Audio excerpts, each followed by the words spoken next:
Comienza Informe RCR. Muy buenos días. Hoy es 28 de agosto de 2020 y están en sintonía de Informe RCR, que llega a ustedes a nombre de Jaime Nestares en la dirección general de la estación, de Willy Arcaya en la gerencia de producción, de Jackson Vargas en la coordinación de redacción. En la producción de este espacio está Mariela García y en la dirección técnica César Arteaga. Les saluda Argenis Barreto como todos los días. Les recuerdo que tenemos un canal en YouTube que se llama RCR 750. Allí los invito a que se suscriban y nos den un me gusta. Vamos a iniciar ya nuestra ronda informativa del día de hoy. Según Human Rights Watch, el estado policial de Maduro se consolida con la pandemia. Las fuerzas de seguridad y las autoridades venezolanas han usado las medidas para contrarrestar la propagación del COVID-19 como una excusa para reprimir voces disidentes e intensificar su control férreo sobre la población, creando un estado policial. Esto lo señaló Human Rights Watch este viernes, en voz de su director para las Américas, José Miguel Vivanco, quien destacó que el estado de excepción ha hecho que las fuerzas de seguridad y los grupos armados partidarios del gobierno, que ya cuentan con un récord deplorable de torturas y ejecuciones extrajudiciales, sientan que tienen la facultad de reprimir con mayor velocidad a los venezolanos. 9:05. Cambiamos de tema. La vocera del régimen, Delcy Rodríguez, en las últimas 24 horas, elevando de esta manera a 42.898 la cifra de casos confirmados y a 358 la de muertos por esta pandemia. Por su parte, Rafael Orihuela, exministro de Salud y exdirector del Hospital Clínico Universitario de Caracas, calificó como un desastre las medidas que está... Venezuela asegura que en los últimos años las epidemias y virus en Venezuela han ido progresando. Enfermedades que, según el doctor, son prevenibles con vacunas o saneamiento ambiental, ahora se encuentran fuera de control. Según un estudio del Instituto de Investigaciones Clínicas de la Facultad de Medicina en la Universidad del Zulia, enfermedades como la malaria, el dengue, cólera y la difteria han resurgido ostensiblemente en los últimos años en Venezuela. Y así como ese de repente te revienta, ¿cómo reventó difteria? Bueno, reventó con un muchachito que vino aquí en esta fila de mineros ilegales que tenemos dentro del país, que vienen de prácticamente todo el mundo. Él se enfermó a otro, después pasó al estado Bolívar completo y se transformó y después, digamos, se regó por el vecindario. Según la Fundación IO, Venezuela es uno de los pocos países en el mundo en donde en 2019 la tasa de letalidad más alta de difteria se observó en el grupo de edad de 5 a 9 años. Hay una tos muy característica de la difteria. Y luego eso lleva como a la necrosis del sistema respiratorio y puede producir... Se dio a conocer que el comisario general del CICPC, Héctor Toro, murió a causa del COVID-19. Toro se encontraba recluido en la Clínica Ávila de Caracas por el contagio en el área de cuidados intensivos y fue allí donde falleció. Entre tanto, la Federación Venezolana de Maestros afirmó que el llamado a clases presenciales hecho por el régimen de Nicolás Maduro está fuera de contexto. Así lo reiteró esta mañana a través de RCR Griselda Sánchez, educadora y secretaria de Contratación Colectiva y Reclamos del Sindicato Venezolano de Maestros del Distrito Capital. Hoy vemos cómo, por ejemplo, se culminó un año donde solamente el 20% de la población pudo lograr esa educación a distancia en Venezuela, y eso resaltamos que fueron las instituciones de Fe y Alegría y las escuelas ABET, que bueno, buscaron una estrategia, le dieron teléfonos a los docentes, además algunas instituciones de estas, los padres y representantes tienen unas condiciones económicas totalmente distintas a lo que es el grueso de la educación pública del país, y bueno, pudieron estas personas, bien sea de manera presencial, se encontraban en algunos sitios para entregar algunas actividades con puntualidad y lograron esta educación a distancia, pero el 80% de la población estudiantil no pudo, Sandra, cumplir. Ese es el balance que nosotros tenemos. Aparte, vemos cómo irresponsablemente Nicolás Maduro dice que bueno, va a hacer un llamado para el mes de octubre, un 7x7, que nosotros por supuesto no apoyamos, que no vamos a participar, y que le estamos haciendo el llamado a los padres, madres y representantes para que no se presten para esta irresponsabilidad. En este sentido, Griselda Sánchez denunció que la mayoría de las escuelas públicas de Caracas no tienen agua. En el 80% de las instituciones del país el agua no llega. Hay instituciones que tienen hasta 3, 4 años que no les llega el agua. Estoy hablando de Caracas. Por ejemplo, la Candelaria, el preescolar Mari Pérez. O sea, es grave la situación del agua que nosotros tenemos en Venezuela. Y lo principal, para que nosotros retornemos y para que la educación vuelva a tomar un rumbo distinto al que hoy estamos viendo, es que se le cancele la deuda al magisterio. Existe posibilidad que con $4 ningún docente pueda sostenerse. Es decir, el tema del regreso a clase no es por la pandemia, es por la situación económica y social que hoy padece el magisterio. Hoy los maestros no tienen medicina, hoy la mayoría de los IPAs están cerrados, hoy el docente no tiene un seguro funerario, no tiene cómo verse un dolor de cabeza, no tiene cómo comprarse un tratamiento, porque un docente está ganando hoy 600.000 bolívares los 10 y 600.000 bolívares los 25. Y te estoy hablando de un docente 4 con 15 años de servicio con posgrado. O sea, estos son los sueldos. Por su parte, Lila Vega, miembro de la red de madres, padres y representantes, aseguró que tienen que haber garantías para que las escuelas puedan reiniciar las clases. Es decir, este es el único aspecto positivo, o el aspecto positivo que voy a destacar de ese documento, es que parece tener claridad el ministerio en que esta decisión es de cada una de las escuelas, porque la circunstancia de cada escuela va a ser distinto de acuerdo con lo que esté pasando en su comunidad desde el punto de vista de contagio de COVID-19, y también es distinto de acuerdo con los recursos que tenga. Pero aquí lo que le toca al Estado venezolano es que todas las escuelas tengan agua, que todas las escuelas tengan jabón y papel para secarse las manos, que en todas las escuelas haya información epidemiológica confiable y que haya los debidos mecanismos de protección para esta enfermedad, que son máscaras esencialmente y tal vez un escudo facial. Es decir, al Estado lo que le corresponde en este momento es ofrecer esas garantías y acompañar a cada escuela para que cada escuela pueda, de acuerdo con su situación local, abrir o no abrir.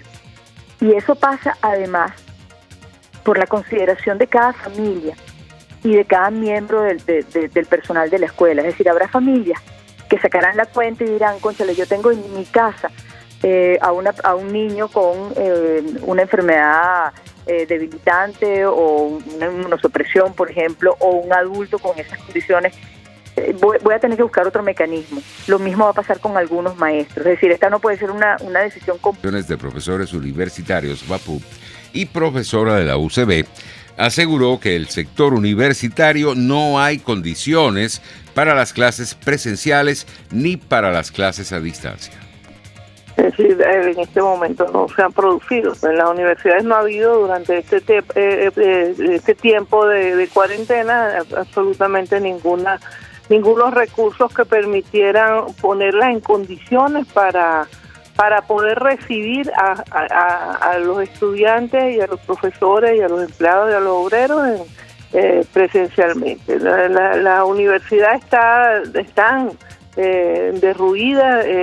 Esta pandemia requiere que se instalen protocolos. No han informado ningún protocolo ni de ningún protocolo en relación con el tema de la protección para el contagio de las personas, y eso no puede ser simplemente un acto de voluntarismo. Y en el caso de la educación a distancia también ella requiere son condiciones de trabajo diferentes que requieren herramientas de trabajo, requiere equipos de computación, requiere acceso a internet, que ese internet sea bueno, que no se te caiga a cada rato. Y a las 7:20 de la mañana de este viernes, Keta Stephanie destacó igualmente el bajo salario que reciben los profesores universitarios.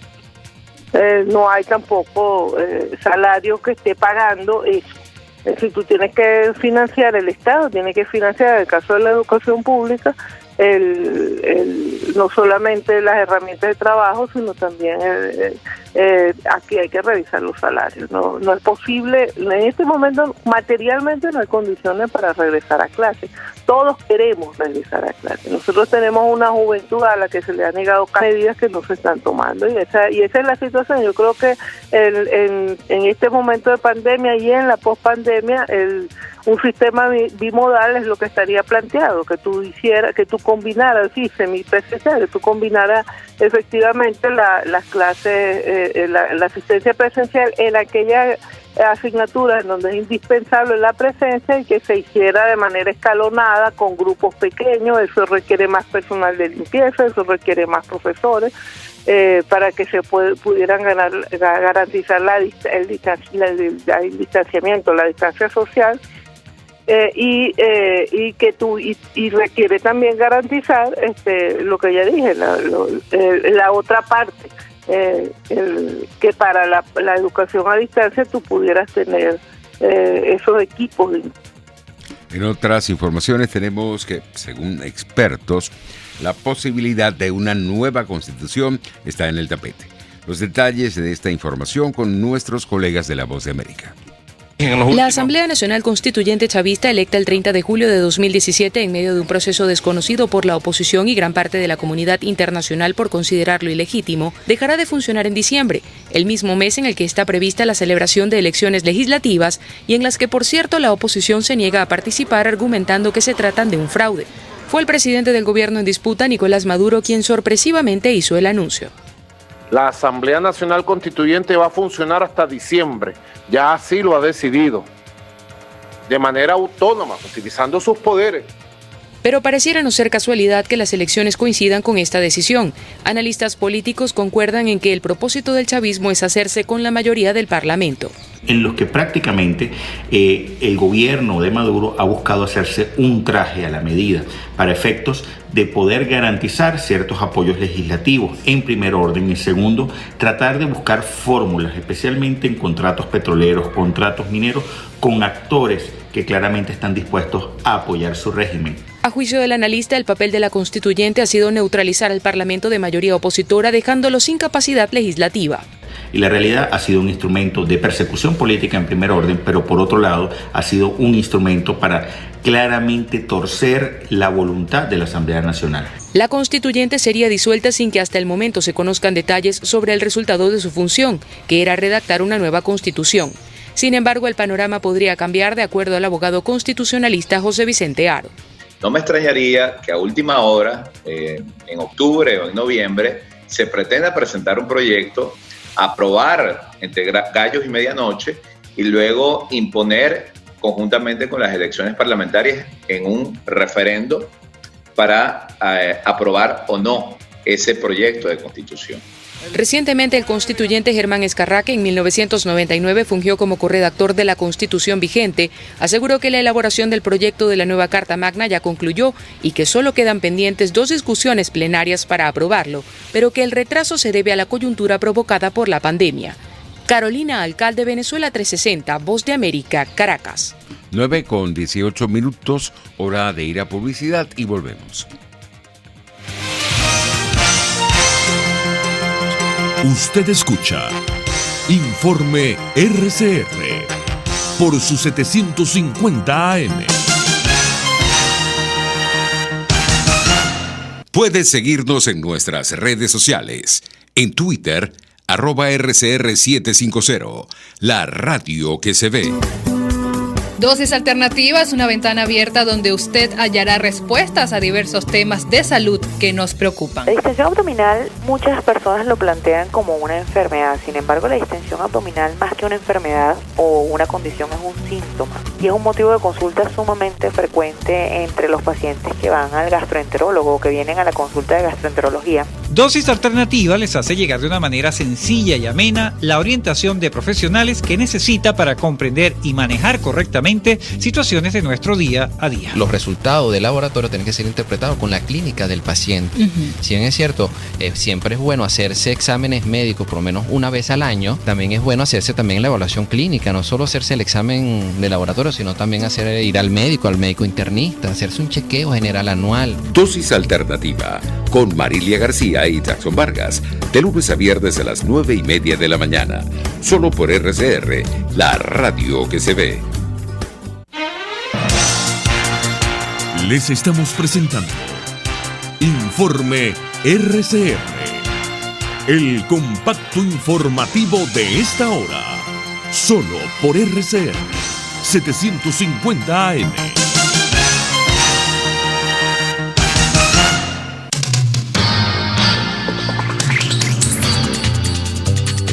9:20 de la mañana. Vamos a pasar a la materia internacional. En Estados Unidos hubo un saldo de 6 fallecidos por el paso del huracán Laura por Luisiana. La Voz de América con el reporte. El poderoso huracán Laura hizo su entrada a la 1 de la madrugada por el pueblo costero de Cameron en Luisiana, con vientos máximos sostenidos de hasta 241 kilómetros por hora. La furia del huracán se dejó sentir con fuerza arrasadora, destruyendo estructuras completas y volando árboles y postes del tendido eléctrico. Daniel González es residente de Lake Charles, 35 kilómetros al norte de donde entró el centro del fenómeno meteorológico. Él prefirió buscar refugio en el estado de Texas. Los mensajes que me han llegado es que ha habido muchísima destrucción de porches, techos volados. No sabemos cuándo podemos regresar y yo aconsejo de verdad que no es el momento para regresar. Recuerda cómo en 2005, con el paso del huracán Rita, el camino a la recuperación tardó meses. Laura es considerada una de las peores tormentas del siglo, especialmente por la marejada ciclónica de hasta 6 metros de altura que generó en algunos tramos costeros del Golfo de México. Una vez entró a tierra como huracán categoría 4, el fenómeno meteorológico comenzó a degradarse, pero continúa siendo una amenaza para las comunidades enclavadas en su cono de trayectoria hacia el interior y este de los Estados Unidos. Se va a seguir sintiendo impactos de como lluvias en algunos lugares porque se va a combinar con otras dinámicas de la atmósfera y ella va a estar entonces produciendo algunos impactos, quizás algunos tornados. Arnaldo Rocas, Voz de América. Continuamos en Estados Unidos. Donald Trump aceptó la nominación como candidato presidencial del Partido Republicano. Radio Francia Internacional nos amplía. Una nutrida audiencia escuchó al presidente Trump aceptar formalmente su nominación en los jardines de la Casa Blanca. Sentados uno al lado del otro, sin distanciamiento social alguno y sin mascarillas, escucharon al presidente prometer una vacuna contra el COVID antes de fin de año. Vamos a tener una vacuna segura y efectiva este año y juntos vamos a aplastar este virus. Tenemos 3 vacunas diferentes en la última etapa de prueba. Las estamos produciendo ahora, así cientos de millones de dosis estarán disponibles rápido.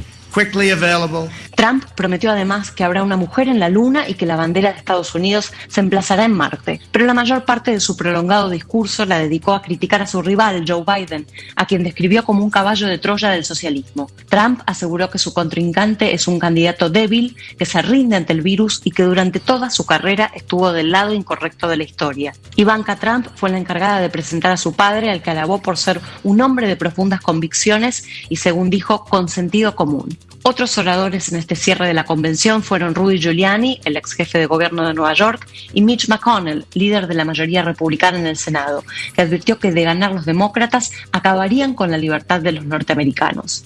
Ellos, aseguró McConnell, les impondrían hasta qué auto manejar y cuántas hamburguesas comer. Mientras en Wisconsin y otras ciudades continúan las protestas por la violencia policial contra Jacob Blake, Trump reiteró nuevamente su total apoyo a las fuerzas del orden. Desde Estados Unidos, Silvina Sterin-Pensel para Radio Francia Internacional. La situación de Venezuela resonó en la Convención Nacional Republicana desde la primera noche como un mensaje de advertencia sobre el peligro de los gobiernos socialistas. En una entrevista con La Voz de América, Gustavo Garragorri, presidente del Venezuelan American Republican Club, una organización para venezolanos dentro del Partido Republicano, refuerza esta postura.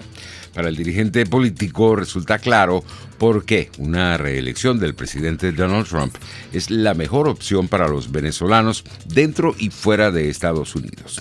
El simple hecho de que en 20 años ningún gobierno se había ocupado de Venezuela como se ha ocupado el presidente Trump ya es suficiente. Ya más motivo que eso no hay ninguno, señala el político. 9:25 y tenemos que el estado de salud del principal opositor ruso, Alexei Navalny, muestra alguna mejoría. Esto lo anunció el viernes el hospital berlinés donde está internado tras ser víctima de un envenenamiento en Rusia, según las autoridades alemanas. Hubo alguna mejoría en los síntomas causados por la ingestión de una sustancia del grupo de los inhibidores de colinesterasa, afirmó el Hospital de la Caridad en un comunicado en el que precisó que Navalny sigue en coma artificial y bajo asistencia respiratoria a pesar de tener alguna mejoría. 9:25.